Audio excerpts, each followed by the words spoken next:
אני צריכה עזרה, חטפו את אבא שלי. בת כמה את אלה? רגע, אלה, שנייה.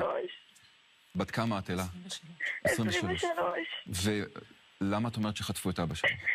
כי ראיתי תמונה בטלגרם מחדשות עזתים של תמונה שלו בעזה. כנראה שאמא שלי הייתה איתו וסבתא שלי שמעה על זה, אז היא נסעה אליהם גם הביתה והוא ניסה להגן עליהם, אז לקחו אותו לעזה. לקחו אותו.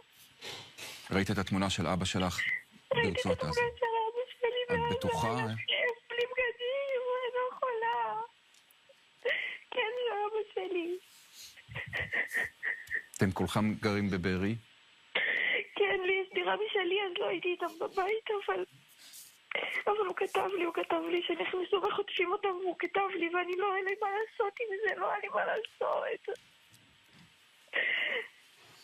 איפה אמא שלך? איפה סבתא שלך? הם לא עונות, אני לא יודעת, הם לא עונות. אין לי מושג. אף אחד לא עונה, ורק אבא שלי, אני רואה